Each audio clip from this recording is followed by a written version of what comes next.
اعوذ باللہ من الشیطان الرجیم، بسم اللہ الرحمن الرحیم۔ میں ہوں اے ڈی انجم اور آپ دیکھ رہے ہیں میرا یوٹیوب چینل اے ڈی انجم آفیشیل۔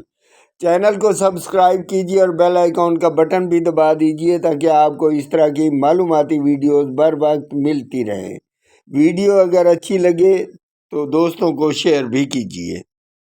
معزز ویورز، آج ہم بات کریں گے عید الفطر کی دینی و سماجی حیثیت کے بارے میں۔ معزز ناظرین، عید الفطر اسلامی تہذیب و ثقافت کا ایک نہایت اہم اور بابرکت دن ہے جو ماہ رمضان المبارک کی روحانی تربیت کے بعد خوشیوں اور شکر گزاری کے طور پر منایا جاتا ہے۔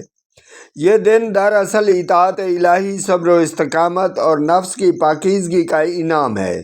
مسلمان ایک ماہ تک روزہ رکھ کر تقوی حاصل کرتے ہیں اور عید کے دن اللہ تعالیٰ کا شکر ادا کرتے ہیں۔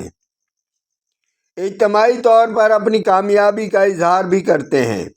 دینی اعتبار سے عید الفطر کا آغاز صدقہ فطر کی ادائیگی سے ہوتا ہے جو معاشرے کے کمزور طبقات اور ضرورت مند افراد کی مدد کا ذریعہ بنتا ہے۔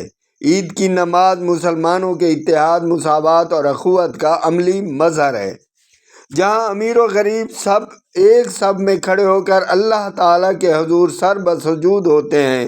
سماجی لحاظ سے عید الفطر محبت، بھائی چارے اور باہمی روابط کو فروغ دینے کا ذریعہ بھی ہے۔